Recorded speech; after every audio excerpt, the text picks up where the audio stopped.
Octane নিয়ে মাসের শুরুতেই দেশে এসেছে একটি জাহাজ, আসছে আরও একটি। পরিবেশক কোম্পানিগুলোর পক্ষ থেকে বলা হচ্ছে দেশে পর্যাপ্ত মজুদ রয়েছে অকটেনের। তারপরও কেন অকটেনের জন্য হাহাকার? এসব বিষয় নিয়ে কথা বলতে প্রথম আলো বার্তা কক্ষ থেকে আপনাদের সবাইকে স্বাগত জানাচ্ছি। আমি এস আল আরেফিন, আর আমার সঙ্গে রয়েছেন প্রথম আলোর head of deep news Rajib Ahmed. Rajib Ahmed, আপনাকে স্বাগতম এবং সেই সঙ্গে বাংলা নতুন বছরের শুভেচ্ছা। আপনাকেও শুভেচ্ছা। রাজীব আহমেদ, আমরা তো দেখলাম যে এই মাসের শুরুতেই অকটেন নিয়ে দেশের জাহাজ এসেছে এবং আরও একটি জাহাজ আসছে বলে আমরা শুনেছি। কিন্তু এরপরও আমরা যেটা দেখছি যে এখনও মাসের প্রায় আপনার 14 দিন চলে গেল, তারপরও পেট্রোল পাম্পগুলোর সামনে যে ভিড় এবং জট সেটি কিন্তু আসলে কমছে না। তো তাহলে এটা কেন হচ্ছে এখন পর্যন্ত? ফেব্রুয়ারি মাসের 28 তারিখ আমেরিকা এবং যুক্তরাষ্ট্র এবং ইসরায়েল ইরানে হামলা শুরু করে। তারপর থেকেই মানুষের মধ্যে আমরা দেখছিলাম যে একটা চিন্তা যে তেল আসবে কি আসবে না, এবং সপ্তাহ দেড়েক পর বা সপ্তাহ দুয়েক পর থেকেই পেট্রোল পাম্পগুলোতে ভিড় বাড়তে থাকে। সেই হিসেবে আপনি বলতে পারেন যে 1 মাস ধরে কিন্তু এই দীর্ঘ লাইন আমরা দেখছি, 1 মাসের বেশি সময় ধরে। এখন আমাদের রিপোর্টাররা প্রতিদিনই পেট্রোল পাম্পগুলোতে যান, মানুষের সঙ্গে কথা বলেন, ঘোরেন, দেখেন, তারা ছবি তোলেন, এবং সেখান থেকে যেটা পাওয়া যাচ্ছে বেশি ভিড় কিন্তু আপনার হলো গিয়ে অকটেন এবং পেট্রোল সংগ্রহে। বিশেষ করে অকটেন, আপনি জানেন যে আমাদের মোটরসাইকেল এবং ঢাকার গাড়িগুলো সেগুলো অকটেনে চলে, তো সেইটার জন্যই বেশি ভিড়। এখন পেট্রোল অকটেন অকটেন কিন্তু আপনার সরবরাহ বিপিসি যেটা বলছে, বাংলাদেশ পেট্রোলিয়াম কর্পোরেশন, যে গত বছর এই সময়ে যে সরবরাহ ছিল তারা সমপরিমাণ দিচ্ছে। কিন্তু আমরা দেখলাম যে মার্চের তুলনায় এপ্রিলে কিন্তু সরবরাহ কিছুটা কমে গেছে। হ্যাঁ, কিন্তু সরকারের কাছে কিন্তু যথেষ্ট মজুদ আছে। অর্থাৎ ডিপো থেকে পাম্পগুলোতে কম আসছে। জি, কিছুটা কম আসছে, কিন্তু আপনার হলো গিয়ে সরকারের কাছে কিন্তু যথেষ্ট মজুদ আছে। এখন দেখেন, একটা প্যানিক বাইং মানে আতঙ্কের কেনাকাটা আমরা যেটা বলি, সেটা কিন্তু শুরু হয়েছে 1 মাস ধরে চলছে। এখন পেট্রোল পাম্পে যে 8 ঘন্টা 10 ঘন্টা 3 ঘন্টা 4 ঘন্টা লাইনে দাঁড়িয়ে থেকে মানুষ যে তেল নেয়, সেটা কিন্তু তার প্রয়োজন দেখেই নেয়। এর মধ্যে কেউ কেউ হয়তো মজুত করার উদ্দেশ্যে নিতে পারে, কিন্তু আমরা দেখেছি যে মানে আমাদের পরিচিত জনরা বা আমাদের অফিস কলিগরা বা আমাদের রিপোর্টাররা দেখেছেন যে আসলে গাড়িতে তেল নেই দেখেই বড় অংশের মানুষ যান। তো তারা গিয়ে আসলে তেলটা পাচ্ছেন অনেক সময় পরে, অনেক দীর্ঘ সময় অপেক্ষার পরে।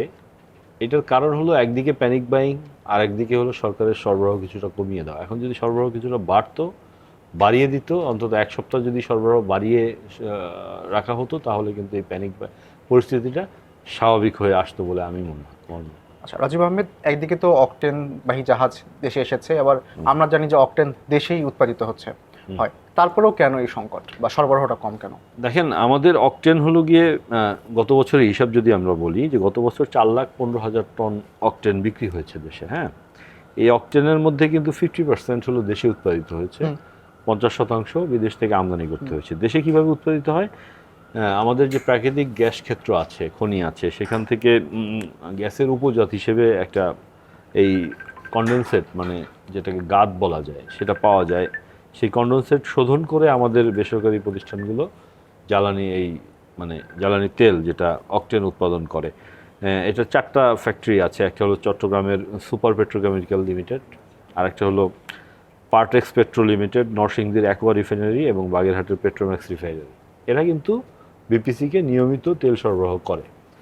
এর বাইরে আমরা 50% তেল বিদেশ থেকে আমদানি করি। এখন বিদেশ থেকে কিন্তু গত 9 এপ্রিল 26,000 টন তেল নিয়ে একটা জাহাজ এসছে, এবং আরও একটা আসবে হলো গিয়ে কিছুদিন পরেই, যেটা হলো 17 এপ্রিল, সেটার পরিমাণ হবে 30,000 টন। তাহলে অকটেনের কিন্তু আসলে ওই অর্থে সংকট থাকার কথা নয়। বেসরকারি প্রতিষ্ঠানগুলো কিন্তু আগের চেয়ে একটু বাড়তি সরবরাহ করছে, তারা নিয়মিত সরবরাহ করছে। তো তারপরও সংকট থাকার কথা নয়। এখন সরকার আসলে চাইলে এটা সরবরাহ বাড়াতে পারে। কালকে আমরা মাননীয় মন্ত্রীর সঙ্গে কথা বলছিলাম, উনিও বলেছেন যে বিষয়টা তিনি দেখবেন এবং সরবরাহ বাড়ানো যায় কিনা সেটা তিনি দেখবেন। তার মানে কি এখন সরবরাহ বাড়ানোর সুযোগ আছে? জি, সেটা সরবরাহ বাড়ানোর সুযোগ আছে। এখানে একটা জিনিস বলি যে এখন 12 এপ্রিল দিনে যে বিপিসি বিক্রি শেষ করার পরে বিপিসির কাছে 20,118 টন অকটেন মজুদ ছিল, সেটা 17 দিনের চাহিদা সমপরিমাণ। আবার 30,000 টন নিয়ে একটা জাহাজ আসছে, যেটা আমি আগেই বললাম, ওইটা আরও 25 দিনের চাহিদা পূরণ করবে। এর পাশাপাশি কিন্তু দেশীয় ইয়েগুলো সরবরাহ করেই যাচ্ছে।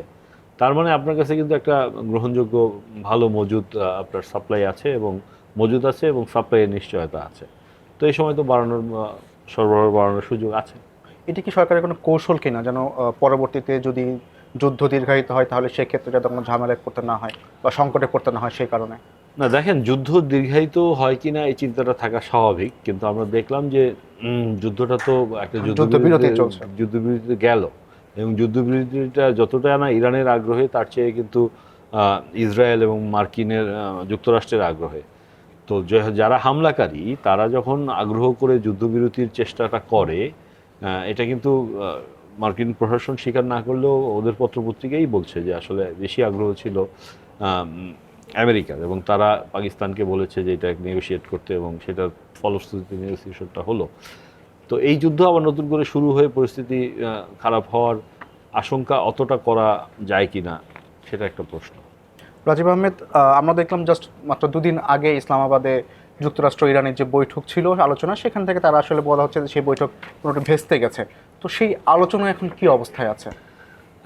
ভেস্তে গেছে, আমরা ওই দিন দেখেছিলাম যে আলোচনাটা আসলে সফল হয়নি, কিন্তু পুরোপুরি ভেস্তে গেছে এটা বলা ঠিক হবে না। কারণ হলো আলোচনাটা আবার শুরু হবে, সেটা কিন্তু আজকে এপি মার্কিন কূটনীতিকের বার্তা বরাত দিয়ে এবং মধ্যস্থকারী একটি দেশের বরাত দিয়ে এপি জানিয়েছে যে যুক্তরাষ্ট্র ইরানের মধ্যে নতুন করে আলোচনা আবার খুব শিগগিরই শুরু হতে পারে। এটা বৃহস্পতিবার বৈঠকটি হওয়ার সম্ভাবনা আছে। আবার এর মধ্যে পাকিস্তান আবার নতুন একটা প্রস্তাব দিয়েছে যে আপনারা আলোচনায় বসুন।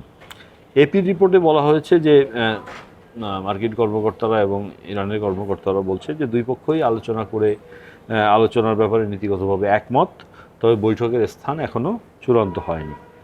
তো মানে আলোচনাটা আবার শুরু হবে। আচ্ছা, তো এই যে আলোচনা চলছে, আলোচনা হলো এক দফা, আবার হবে, কিন্তু এরই মধ্যে আবার ট্রাম্পকে আমাদের দেখলাম যে তিনি নেভাল ব্লকেটের কথা বলছেন। এই হুমকি কেন? দেখেন, ইরানের তেলের বড় ক্রেতা হলো গিয়ে চীন। ট্রাম্প চান যে ইরানকে ওই হরমুজ প্রণালী পার হওয়ার ক্ষেত্রে বা টাকা দিয়ে কেউ যাতে হলো গিয়ে তেল নিতে না পারে, তাইলে ওইখানে ইরানের একটা নিয়ন্ত্রণ স্বীকৃতি পেয়ে যায়। তো চীনকে আটকানোর জন্য, মানে চীনের জ্বালানি সরবরাহ নিয়ন্ত্রণ করার জন্য ট্রাম্প কিন্তু বলে দিয়েছেন যে ওখানে নেভাল ব্লকেট করবেন, মানে ইরানের অনুমতি নিয়ে যারা যারা ওই পাস করবে, হরমুজ প্রণালী পাস করবে, তাদেরকে তিনি নেভাল ব্লকেটের আওতায় আনবেন। এখন ট্রাম্প তো প্রায়ই নানা ধরনের হুমকি দিচ্ছেন। আলটিমেটলি কোনটা কি করেন সেটা তো বলা মুশকিল, কিন্তু চীন কিন্তু একটা কড়া বার্তা দিয়ে দিয়েছে যে তারা ইরানের সঙ্গে তাদের যে চুক্তি আছে সেটাকে তারা সম্মান জানাবে এবং সেই অনুযায়ী তারা কাজ করবে। মানে ইরান থেকে তারা তেল নিবে এবং তাদের জাহাজে যদি হামলা হয় সেটা তারা আসলে পরোক্ষভাবে বলে দিয়েছে যে তারা আসলে এটা মেনে নেবে না, ব্লকেডের ভিতরেও তারা থাকবে না। মানে এটা রেগুলার কূটনৈতিক বার্তা নয়, কিন্তু এটা কিন্তু একটা বিশেষ বার্তা মার্কিন প্রশাসনের প্রতি চীনের, যে তারা আসলে ইরানের সঙ্গে তাদের এই যে তেল লেনদেন এবং বাণিজ্যিক কার্যক্রম এটা অব্যাহত রাখবে। অর্থাৎ তার মানে আমরা বলতে পারি যে কোনো কারণে যদি চীনের কোনো ক্ষতিগ্রস্ত হয়, তারা সেটার জবাব আসলে যুক্তরাষ্ট্রকে দেবে। হ্যাঁ, এটা আমরা ব্যাখ্যা বিশ্লেষণ করতে পারি, কিন্তু এটা আসলে ঘোষণা নেই। কিন্তু কূটনৈতিক বার্তায় তো আর ঘোষণা দিবে না সরাসরি যে তুমি আমার উপরে আক্রমণ করলে আমি এটা করব, কখনোই সেটা কোনো দেশই চুপ করে বসে থাকবে না। ধন্যবাদ রাজীব আহমেদ আজকে আমাদেরকে সময় দেওয়ার জন্য। জি, ধন্যবাদ। দর্শক, আমরা এতক্ষণ কথা বলছিলাম দেশে অকটেনের মজুদ এবং সরবরাহ নিয়ে। আমরা আপনাদের সামনে আবারও হাজির হব নতুন কোনো বিষয়ে কথা বলতে। সে পর্যন্ত ভালো থাকুন, সুস্থ থাকুন আর প্রথম আলোর সঙ্গে থাকুন।